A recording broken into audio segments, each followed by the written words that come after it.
A t-shirt has been causing some trouble across the country. So you can take a look at it. It says, "Nobody knows I'm a lesbian."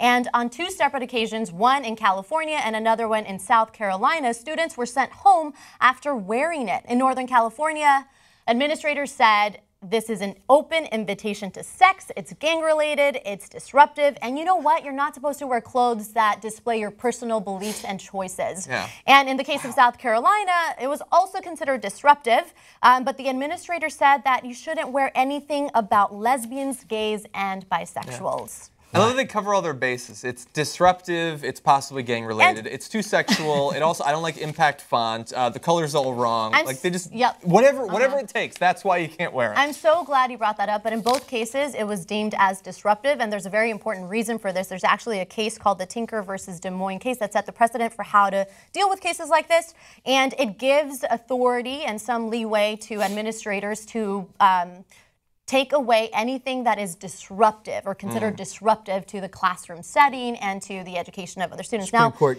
put that's called the disruptive test. Yeah. Correct. You know what's disruptive? Homophobia.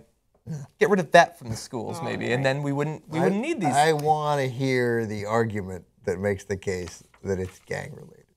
I want that. Let's flush that out. Yeah. We're in a "Nobody Knows I'm a Lesbian" shirt. That is Crips Bloods. It's the Bloods. It's the. I'm not sure which one it is, but they're black, and I'm afraid of them. So take off that shirt, but not in front of me. Yeah. Does anyone? I mean, I feel the need to play devil's advocate at this point. They'll say that we're not being discriminatory against lesbians or any alternative sexuality because we would not allow you to wear a shirt that says "I'm straight."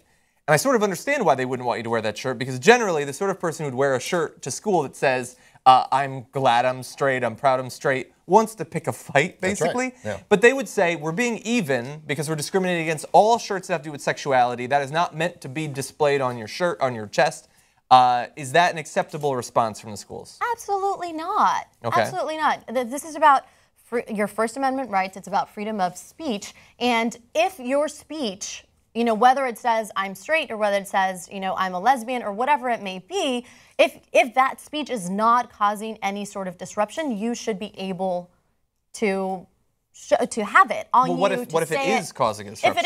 If it is causing disruption, then that's why we have cases that address that, to say, hey, you know what? We know that you feel very strongly about this issue. You know that you don't want us to cut down trees, but people are getting really upset in classrooms because of your tree-hugging T-shirt, and they're talking about that instead of focusing on mathematics. Okay, I get it. Interesting. But it's really, because you don't want to take away somebody else's right to learn. And ultimately, when you're in a classroom, that's what you're supposed to do. Now, if I were a teacher, I would take that opportunity and that opportunity of confrontation and turn it into a discussion, turn it into a lesson opportunity, right? But that's not what teachers do. They're held to A through G requirements, and unfortunately, that's the way our educational system works. Well, I don't agree with you there, because I think most teachers would teach with this shirt, or most times nothing's going to happen with this T-shirt. I don't know. A lot of school, we know what happened here. A lot of school districts have dealt with this kind of thing, and they just do it and teach it. And that doesn't produce a story. I went to schools in the Los Angeles Unified School District, and I can tell you that we were forced to wear uniforms because they just would have none of it. They didn't want us to express ourselves. And if we did,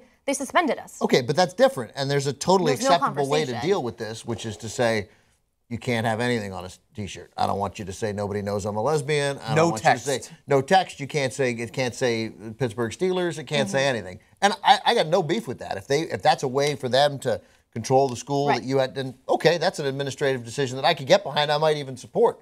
But you can't start to answer your question, I think, about whether, obviously, the guy who says "Nobody knows I'm straight." I mean, that guy's just looking to beat up a gay kid. Yeah. And he will.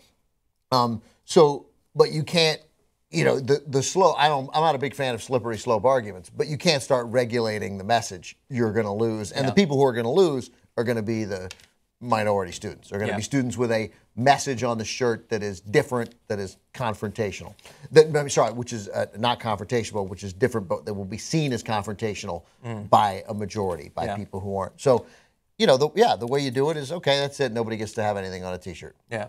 And you had it. I mean, tons of schools have. So I think you're placing more value on avoiding disruption and avoiding confrontation than you are on First Amendment rights, and I think that that's fine. I think that's a different set of values. But for me, it's much more important to have that conversation, to have that conflict. That's what education's supposed to be for, to discuss things that are uncomfortable. I agree. I'm just saying there are schools that have confronted with T-shirt issues, with clothing issues, from legitimate gang issues. Not this. Absolutely. Like if it's going to cause stabbing or something like this, it's different. Yeah, or they're like, look, there's also a school of thought of serious people who are like, when the kids all look alike and we remove that, yeah, you lose some individuality, ability to express yourself. They're easier to control. Right, but but again, I wouldn't want to send my kid there, but if it was a really good school, I might. You know, I mean, you came out okay. You know.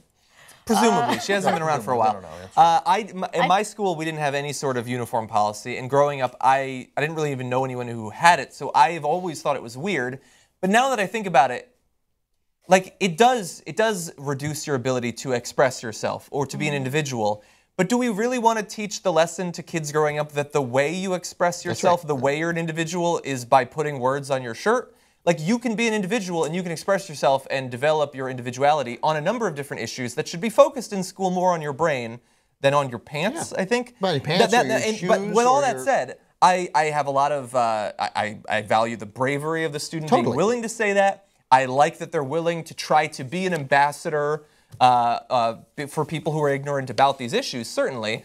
And I think that if you're going to allow text, you have to allow text like that. No question. You have to allow it. But I think that it would have been better if you're going to say no to the shirt, say, okay, look, we can't have the shirt because it's a disruption, but there's nothing inherently sexual about having a preference or not. And there is nothing wrong whatsoever with being a lesbian or not. Right. They could have said that so that they get what they want out of the shirt situation, but they make a strong statement to the student body that you can't discriminate based on this. There's nothing wrong with what she is. I agree with you. Just to clarify, though, I think here the assumption is that the shirt was disruptive. However, it's not, and it was not. In fact, after the case was looked at in the South Carolina case, they decided to remove the suspension from the student because they determined that though it was disruptive to the adults, it was not disruptive to the student. So really there's a disconnect between what causes alarm and controversy between, for adults and for students. Like, I don't think that it's necessarily a controversial topic of conversation in many places anymore, like Northern California, for example, where it's a problem to talk about your sexual orientation. Like, it's a very open space where people can talk about that. And young people very progressive, and so it's less likely to be an issue. We're so much more progressive. Now, there are parts of the country where that might not be the case, but it is increasingly the case. And so I agree with you about the differentiation between the students and the adults. And again, here's where it went wrong. But every day, kids wear, I suspect, provocative shirts that starts legitimate, interesting conversations by good teachers in schools. And as this kid pointed out, sex and sexuality, not the same thing.